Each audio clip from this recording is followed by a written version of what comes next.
Muy buenas, soy Marcos Vázquez y estás escuchando un nuevo episodio de Preguntas y Respuestas en Radio Fitness Revolucionario. Hoy empezamos hablando de los alimentos congelados, especialmente en relación a las verduras y frutas que venden congeladas en los supermercados, que son una forma fácil de incluirlas en la dieta, y vemos si presentan pérdidas de nutrientes respecto a sus versiones frescas o si tienen algún tipo de problema. Hay una consulta sobre hipertensión y hablo de varias estrategias para reducir la presión arterial sin fármacos. A continuación viene una consulta sobre las rodillas, más en concreto sobre esos chasquidos o crujidos que escuchamos a veces, vemos por qué se producen y si deberíamos preocuparnos, y también hablamos sobre cómo fortalecer la articulación de la rodilla, o más concretamente, cómo mejorar su función y reducir el riesgo de lesión. Relacionado con esto, me preguntan también mi opinión sobre el skip jump, que se realiza sobre una cama elástica, y vemos si esto podría dañar las rodillas o qué beneficios podría tener. Y por último, hablo sobre suplementos y si hay alguno que recomiende de manera general.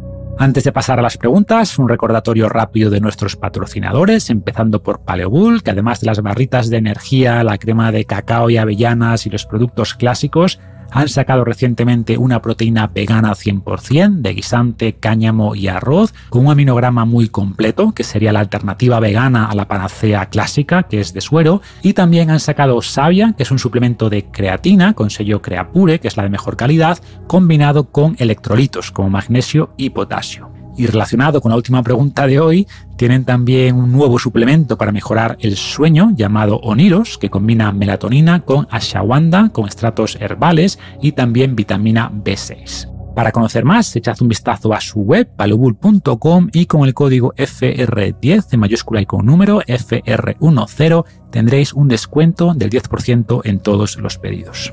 Y contamos también con Willetics, fabricante de material deportivo como una comba de velocidad de alta calidad, a la que podéis sumar lastres para añadir dificultad y perfeccionar la técnica, bandas elásticas con power grips que puedes usar en tus levantamientos con barra o al hacer dominadas para lograr un agarre neutro que es más amigable para los hombros. Tienen también unas cartas llamadas Playletics orientadas a convertir el entrenamiento en un juego, donde participé yo también para definir ejercicios, entrenamientos de ejemplo, bandas de glúteos que están muy bien para trabajar el glúteo medio, que es un tema que también tocaremos hoy, y mucho más. Os recomiendo echar un vistazo a willetics.com, deletreo WILETICS.com, y con el mismo código FR10 tendréis un 10% de descuento en todas las compras. Y ahora sí, pasamos a vuestras preguntas. Hola Marcos, me llamo Roberto de Andalucía y quería hacerte una pregunta. Lo primero es darte las gracias por todo el material y toda la información que nos das. Es maravillosa y nos ayuda muchísimo en el día a día. La pregunta es la siguiente, es sobre los productos congelados. Muchas veces llego a casa y me encuentro con que no tengo ganas de cocinar. Entonces en el supermercado encuentro verduras y hortalizas que están cortadas y parecen productos verdaderamente sanos y que simplemente son muy cómodos. Es simplemente echarlos en la sartén, calentarlos un poquito y comer. Mi duda es si esos productos mantienen las mismas propiedades y son buenos para la salud. Muchas gracias y un saludo. Gracias por la pregunta, Roberto. Y sobre los alimentos congelados, hablando sobre todo de verduras y de frutas, son sin duda una buena opción, ¿vale? Es cierto que hay gente que piensa que son menos nutritivos que los frescos, pero no es cierto y de hecho tienen incluso ventajas. Por ejemplo, en el caso de frutas congeladas, se suelen recoger en el punto óptimo de madurez y se congelan justo después, mientras que la fruta que compramos fresca en el supermercado muchas veces se recoge cuando está todavía verde y pueden pasar semanas hasta que finalmente la comemos. Y con la verdura algo similar, pero además las verduras pierden más nutrientes a medida que pasan los días. Por eso las verduras congeladas son también muy buena opción, sobre todo para aquellas verduras que vienen de lejos y que han pasado por tanto más tiempo de viaje antes de llegar a nuestro supermercado. Y después en el supermercado pueden pasar varios días más, ¿no? Y quizá un par de días más en nuestra cocina, y todo este tiempo va reduciendo ciertos nutrientes. Y como siempre, unos nutrientes son más resistentes que otros. Por intentar concretar un poco más, he revisado varios estudios que apuntan en la misma dirección, pero hay uno especialmente interesante que se titula, traducido al español, retención de vitaminas en 8 frutas y verduras, una comparación entre almacenamiento en refrigeración y en congelador. Y como indica su nombre, pues compararon vegetales, frutas y legumbres, concretamente guisantes, brócoli, zanahoria, espinaca, judías, maíz, fresas y arándanos. Y la conclusión fue que hay pocas diferencias inicialmente en la mayoría de nutrientes, pero al congelar se retiene especialmente la vitamina E y se pierde más beta-caroteno. Pero, repito, en general no se pierden nutrientes por el hecho de congelar y a partir de ese punto la pérdida va a ser obviamente mucho más rápida en el producto fresco que en el congelado, que puede aguantar muchos meses con mínimas pérdidas. En resumen, que estos productos congelados son una buena alternativa. Evidentemente, lo mejor sería comer verduras y frutas de temporada y de cercanía, con poco tiempo entre la recogida y el consumo, pero como siempre digo, no dejemos que lo perfecto sea enemigo de lo bueno. Y si usar verduras congeladas va a hacer que comas mejor, que comas más verduras, pues adelante. Tienen además la ventaja de que vienen ya lavadas y cortadas y por tanto ahorras tiempo. Y según la receta que vayas a preparar, ni siquiera tienes que descongelarlas unas horas antes, sino que las puedes preparar en el momento, ¿no? En mi caso me gustan mucho los frutos rojos congelados. Siempre tengo bolsas en el congelador con un mix de arándanos, frambuesas, moras, fresas. Recomiendo también tener plátanos ya pelados y cortados en trocitos en el congelador y los añado después a mi batido post-entreno, que además de aportar valor nutricional, pues le da un sabor y una textura muy buena. O también los añado al yogur para un desayuno o una cena rápida. Y como digo, mantienen casi todo su poder nutricional y son además muy versátiles para el día a día. Así que ningún problema. Hola, buenos días, Marcos. Me llamo Marcos, igual que tú. Y nada, mi consulta era sobre la hipertensión. Resulta que, siempre tuve la tensión un poco alta, pero en el último reconocimiento médico que nos hace la empresa, me ha dado 14,5, 8. Y me ha asustado un poco porque me parecen valores demasiado altos. En mi caso tengo 45 años, un poco de sobrepeso y, en cuanto a actividad física, pues hago CrossFit unas 4 veces por semana. Y en cuanto a la alimentación, pues hay periodos en los que consigo cuidarlo un poco más y seguir un poco, sobre todo tus consejos y un poco los principios de la dieta paleo. Y otros periodos, pues que no me cuido tanto, la verdad. Entonces he escuchado alguna cosa en tus artículos y en tus podcasts, pero me gustaría que hablases un poco en profundidad de la hipertensión. Gracias por todo lo que haces, es genial todos los artículos y los libros que escribes y es un trabajo divulgador excelente. Gracias. Gracias a ti por la pregunta, tocayo. Y a ver, hay muchas cosas que puedes hacer y que debes hacer porque la hipertensión es un factor de riesgo muy importante para el desarrollo de enfermedades cardiovasculares, entre otros problemas, o sea que debes prestarle atención. Y podría ser útil contar también con un monitor para medir la presión arterial en casa, que cuestan menos de 30 euros, y además de poder tomar medidas más frecuentes y ver el efecto que tienen distintas intervenciones que puedas implementar, las que ahora vamos a hablar, puede ayudarte a saber si sufres del llamado síndrome de bata blanca, ¿no? En el que algunas personas, por el hecho de estar en un consultorio médico, por saber que les van a tomar la presión arterial, pues hace que se pongan más nerviosos y que en el momento de medición su nivel sea superior al que tienen en el resto del día. Entonces, al tomártela por tu cuenta en casa, pues tendrás una visión más realista. Pasando a la práctica, ¿qué puedes hacer para reducir esa presión arterial? Pues muchas cosas. Vamos a empezar por las clásicas porque son las más importantes, ¿no? Primero te diría que intentar perder ese sobrepeso. Sabemos que ese exceso de grasa eleva el riesgo de hipertensión. En segundo lugar, hacer actividad física, que tiene un efecto paradójico sobre la tensión, porque evidentemente al hacer actividad física se eleva la presión arterial, durante el ejercicio me refiero, pero con la práctica repetida mejora todo el sistema cardiovascular y se reduce la presión arterial. Dices en tu caso que haces CrossFit varias veces a la semana y eso está bien, está perfecto, pero quizá puedas añadir algo más de movimiento durante el día. Por ejemplo, si tienes un trabajo más bien sedentario, intenta llegar a los famosos 10.000 o al menos 8.000 pasos diarios para complementar esa actividad física de más intensidad. Hace unos meses se publicó también un paper titulado Intervenciones no farmacéuticas para reducir la presión arterial en adultos con prehipertensión o hipertensión establecida, que está bastante bien porque revisa decenas de estudios e intenta dar una foto global. Para cada intervención también asigna un grado de fiabilidad en función del número y la calidad de los estudios. Por ejemplo, indica que practicar Tai Chi tiene un efecto relevante sobre la presión arterial, pero que la calidad de los estudios es baja, ¿no? Si buscamos intervenciones con efectos positivos y mejor calidad, encontramos, como decía, pues sobre todo mejorar la dieta y el ejercicio físico general. Respecto a la dieta, la recomendación principal que se suele dar es restringir la sal, y es cierto que algunas personas son especialmente sensibles al sodio, pero la mayor parte del sodio que ingerimos está en alimentos ultraprocesados y en otros menos sospechosos como el pan.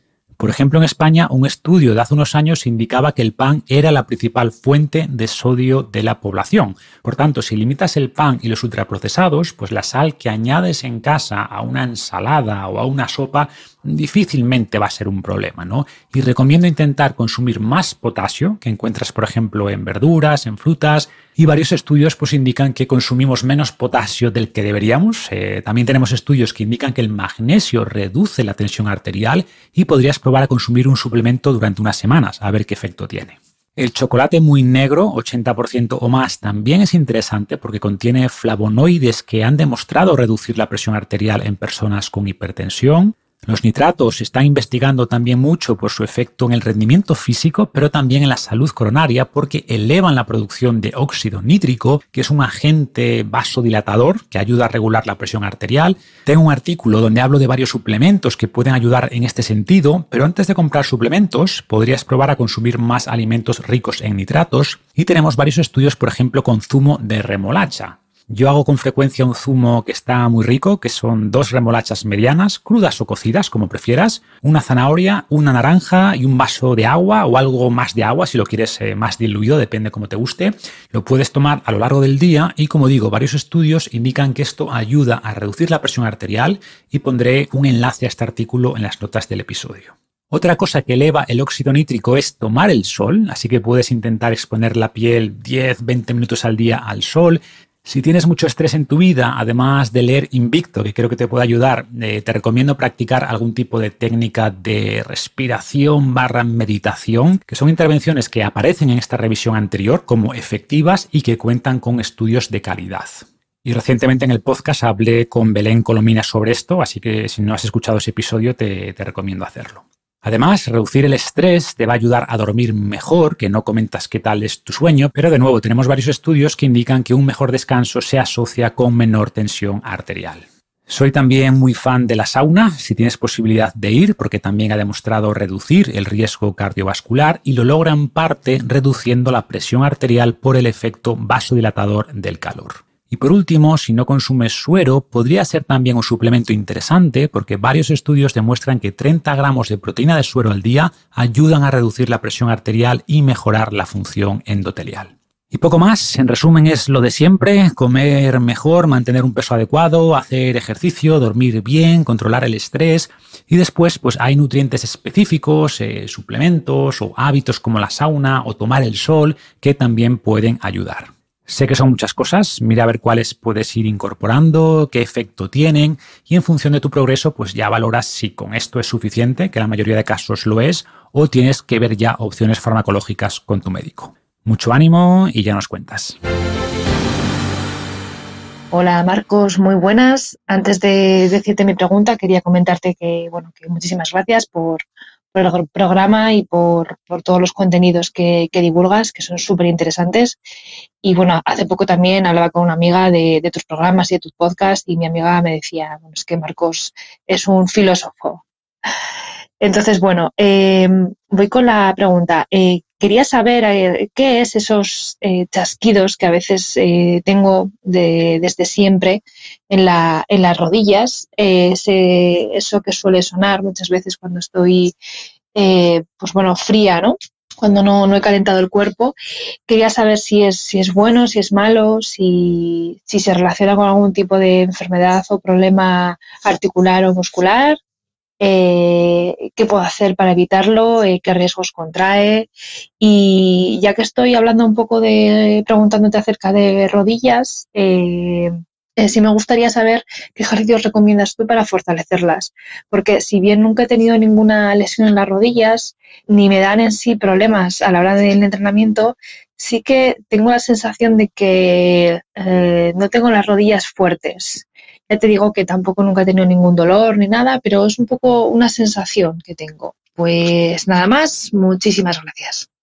Pues muchas gracias por tus palabras. Me hizo gracia lo de filósofo y en parte sí me considero un filósofo en el sentido literal, ¿no? El nombre de filosofía viene del griego, filos es amor, sofos sabiduría. Por tanto, los filósofos serían los que aman la sabiduría o los que buscan el conocimiento, la verdad, sabiendo que es solo un ideal al que aspirar, ¿no? Y que siempre tendremos más dudas que respuestas. Pero bueno, dejando la filosofía de lado y pasando a tu pregunta sobre ese ruido, ese crujido en las rodillas, hay varias posibles causas. La más común, si no hay dolor, pues es simplemente que el líquido sinovial que se encarga de lubricar las articulaciones libera una serie de gases que provocan pequeñas burbujitas que al explotar pues hacen ese ruido característico, ¿no? Y como dices, son más habituales cuando llevas tiempo sin moverte porque el movimiento engrasa las articulaciones, aumenta la producción de ese líquido sinovial y por tanto reduce los chasquidos, ¿no? Pero también depende bastante de cada persona. Y estos ruidos son normales, le pasan a muchas personas y no implican que haya ningún daño ni problema concreto en las rodillas. Otros ruidos pueden venir también por el desplazamiento de unas estructuras sobre otras. En las rodillas se juntan músculos, tendones, cartílago, hueso. Y en ciertos movimientos, pues esto puede producir ruidos sin que esto implique que haya nada que esté mal, ¿vale? En caso de desgaste del colágeno, el ruido es algo distinto y es cuando suele venir acompañado de dolor o molestias. Es lo que ya puede estar asociado a artrosis, que no parece que sea tu caso, pero igualmente dejaré un enlace a un artículo que escribí hace tiempo sobre esto.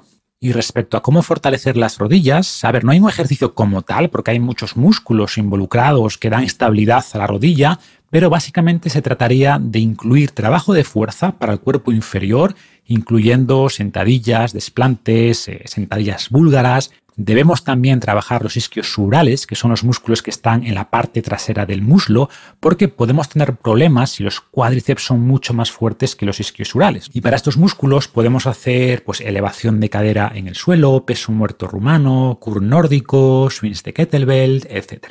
Pero como siempre digo, no solo es un tema de fortalecer musculatura, sino también de identificar y corregir carencias de estabilidad o de movilidad. Por ejemplo, sabemos que las personas con poca dorsiflexión de tobillo tienen más riesgo de sufrir problemas de rodilla. O si tienes un glúteo medio débil, pues tienes más riesgo también de tener menor estabilidad en la rodilla y por tanto más riesgo de lesión. Entonces, pues son también aspectos a trabajar y pondré un par de artículos también en las notas, uno donde hablo sobre movilidad en general y otro sobre cómo fortalecer los glúteos, que como digo también influyen en la estabilidad de rodilla.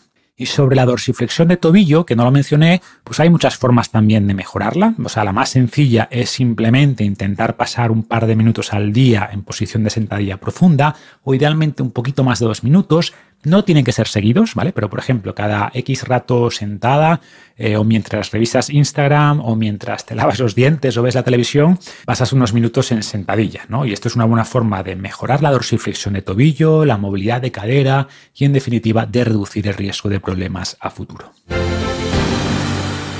Hola, Marcos. Bueno, como todos te decimos, muchísimas gracias por el trabajo que haces, por tu labor. Para mí eres una figura de referencia desde hace muchísimos años. Y bueno, la verdad es que una inspiración. Muchas gracias. Te quería hacer una pregunta. Tenía la duda. Yo practico diferentes tipos de ejercicio físico y un par de veces a la semana hago una cosa que se llama skip jump, que básicamente es con una colchoneta, un trampolín lo llaman, pues hacer coreografías, saltos de diferentes tipos y tal. Lo hago porque me gusta y la verdad es que cuando termino las sesiones pues estoy súper tranquila y como muy motivada. Es un ejercicio que me gusta, luego lo alterno con ejercicios de fuerza y con otro tipo de ejercicios, ¿vale? La pregunta es doble. Por un lado, saber si ese skip jump es cardio o HIIT, porque tampoco tengo muy claro los conceptos y no sé si se considera cardio o HIIT. Sé que llevo unas pulsaciones según mi pulsera de unos, a lo mejor 160, 150, 160, ¿vale? Y luego también preguntarte si ese tipo de ejercicio puede ser malo para las rodillas, porque siempre he tenido la duda, si será un poco malo para para las rodillas, las articulaciones, algo así. Bueno, Marcos, pues nada, muchísimas gracias y me encantaría poder oír mi pregunta algún día. Así que nada, gracias. Pues gracias por la pregunta. La he escogido porque creo que complementa bien la anterior, aunque con un enfoque distinto. Respecto a tu primera consulta, si esta actividad de skip jump es más cardio o más HIIT, sin duda es más cardio, aunque por la intensidad que comentas tendrá también un componente glucolítico, pero una actividad que puedes mantener durante 40 minutos, por definición, no es HIIT, ¿vale? Que a veces se malentiende esto de la alta intensidad y muchos piensan que si algo es duro ya es HIIT y esto no es así. Por ejemplo, correr una maratón es muy duro, pero es básicamente ejercicio aeróbico, ¿vale? Es cardio. Cuando hablamos de HIIT o de ese entrenamiento por intervalos de alta intensidad, nos referimos a actividades donde entrenamos a la máxima intensidad posible y, por tanto, de nuevo, por definición, no se podrá mantener esa intensidad más allá de 15, 20, 30 segundos, ¿no?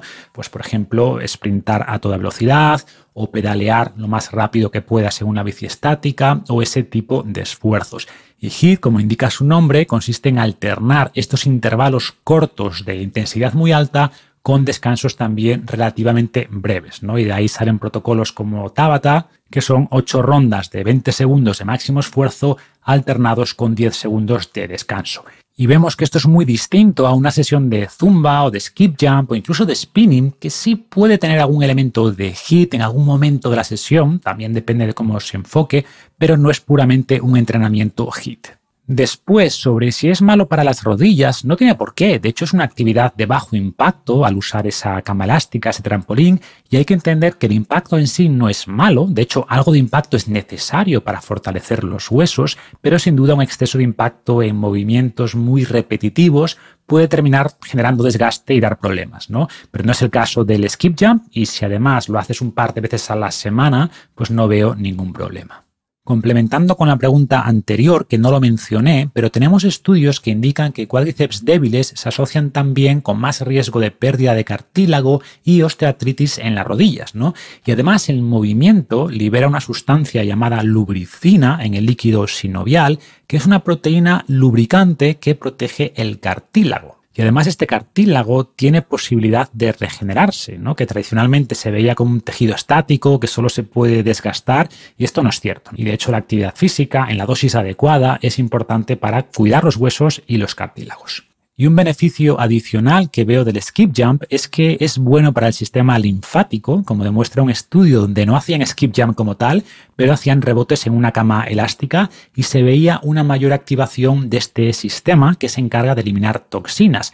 Y al contrario que el sistema cardiovascular, este sistema linfático no tiene un corazón que bombee el líquido y este líquido circula gracias a la acción de los músculos, ¿no? Y por tanto, si no nos movemos, el sistema linfático no puede hacer bien su trabajo y estos rebotes rápidos parecen ser especialmente efectivos para activarlo. Buenas, Marcos, ¿qué tal? Aquí Rafa desde Barcelona. Quería agradecerte tu reciente incursión en el mundo de la salud mental, que me está pareciendo muy interesante.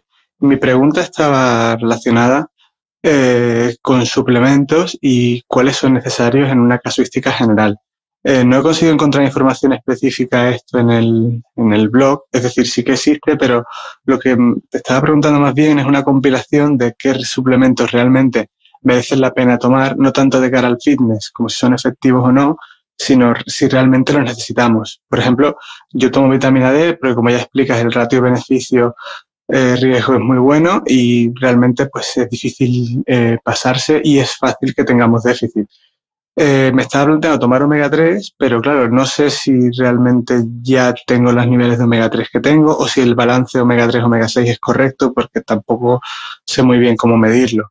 Y así con cada uno de los suplementos que la gente suele tomar, complejos multivitamínicos y demás. ¿Cuáles crees tú que son no de obligado consumo, pero casi? Y nada, muchas gracias por tu labor una vez más y espero que selecciones mi pregunta. Gracias por la pregunta, Rafa. Y es cierto que en los últimos años estoy haciendo especial énfasis en la parte mental. Primero porque creo que no existe salud global sin bienestar mental y segundo porque es donde muchas personas fallan, ¿no? Hay mucha gente que tiene la teoría clara, pero después le cuesta ponerse en acción o empieza pero se desanima cuando vienen los problemas o los obstáculos o los estancamientos. Y cómo lidias mentalmente con todo eso es tan importante o más que tener la información adecuada, el plan adecuado, etcétera, ¿no? Pero bueno, pasando a tu pregunta, la verdad que no veo ningún suplemento que personalmente recomiende de manera general. De hecho, como indica su nombre, deben suplementar, ¿no? Y cada persona necesita cosas distintas en función de su punto de partida, en función de su situación personal. Por este motivo, al revisar grandes estudios sobre suplementos comunes, desde omega 3 a calcio o magnesio, vemos que en la inmensa mayoría de casos no hay beneficios relevantes. Por ejemplo, los suplementos de calcio que se prescribieron durante décadas a mujeres para prevenir la osteoporosis, pues se han asociado en los últimos estudios con mayor riesgo coronario, porque en ausencia de vitamina K2, un exceso de calcio puede hacer que éste se acumule en las arterias, o hay muchas veces relaciones entre nutrientes. Por ejemplo, como comentamos antes, para la presión arterial influyen el sodio y el potasio, que deben estar en cierto equilibrio, o muchas veces un nutriente solo se absorbe bien en presencia de otro y hay sinergias entre el cobre y el zinc o el manganeso y el hierro, y curiosamente estos nutrientes aparecen juntos en muchos alimentos, ¿no?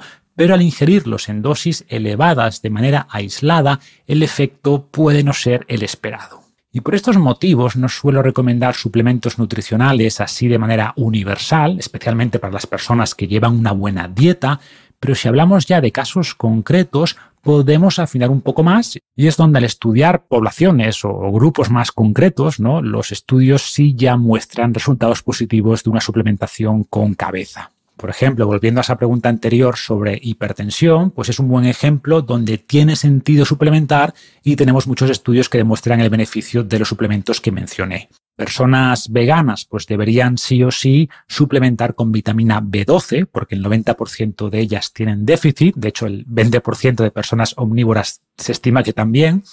Si comes poca fruta o verdura, podría ser interesante suplementar con algún tipo de fibra que sabemos que es beneficiosa para la microbiota, o con potasio o magnesio. Si comes poco pescado, tendría sentido un buen suplemento de omega 3, ¿no?, que combine EPA y DHA. Aquí podríamos hilar más fino todavía, porque hay personas que tienen buena capacidad de convertir el omega 3 vegetal presente en frutos secos o linaza en omega 3 animal, que son esos EPA y DHA que necesitamos realmente. Y hay personas donde esta conversión es muy poco eficiente, que es un tema que expliqué cuando hablé de nutrigenómica, porque podemos conocer esta información con un test genético, ¿no? Y bueno, pondré un enlace a un artículo donde cuento cómo me hice yo el test genético y algunas ideas prácticas para interpretar los resultados, y eso también puede ayudarte a tomar decisiones sobre suplementación. Mujeres que no consuman lácteos podrían considerar tomar un suplemento de calcio y vitamina K2. Si no tomas el sol o si te haces una analítica y te sale baja la vitamina D, pues considero importante suplementar al menos hasta normalizar los niveles. Si te cuesta llegar a la proteína recomendada mínima con comida real, pues es interesante un suplemento de suero. Si estás empezando una dieta cetogénica, es importante suplementar con electrolitos, o puede ser interesante usar triglicéridos de cadena media. Y podría dar decenas de ejemplos más en relación a la dieta, ¿no? Pero la idea va por aquí. O si no descansas bien, podrías probar con algunos suplementos que recomiendo para esto, desde adaptógenos como ashwagandha en periodos de estrés, hasta probar incluso con melatonina o CBD, o durante una pandemia puede ser interesante probar con algunos suplementos que han demostrado regular el sistema inmune, como el hongo reishi, que evidentemente no te van a hacer inmune, pero bueno, todo suma y tendría justificación, ¿no? Y si hablamos de rendimiento, pues ya se abre otro mundo de suplementos, desde creatina hasta cafeína, pasando por suplementos que actúan de buffer del pH, etc. O también he hablado de suplementos para el rendimiento cognitivo, de nootrópicos. Entonces es un mundo muy interesante, la verdad, y personalmente he experimentado con muchísimos suplementos y sigo experimentando, pero mi enfoque es usarlos con cierta lógica y no simplemente suplementar porque sí. Primero, porque en muchos casos estarás tirando el dinero, y segundo, porque en algunos casos puede haber incluso efectos secundarios no deseables, que a ver, es raro, tampoco quiero alarmar, pero la mentalidad que tienen algunos de lo tomo por si acaso, que mal no hará, Pues a ver, en la mayoría de casos es cierto, o sea, mal no te va a hacer en la dosis adecuada, pero es muy probable que tampoco te haga bien si llevas una buena alimentación, si haces actividad física, etcétera, etcétera. Y por eso propongo ser un poco más analítico con los suplementos que tomamos y que haya cierta lógica o justificación o tomarlos por temporadas para ver si notas algún efecto positivo. Y nada más, antes de despedirme os pido el favor de siempre, que es que nos dejéis una evaluación en Apple Podcasts o en la plataforma que uséis para escucharme y también que compartáis este episodio en vuestras redes, que se lo recomendéis a las personas a las que penséis que pueda ayudar y así lograremos llevar este mensaje a más gente. Muchas gracias y hasta el próximo episodio.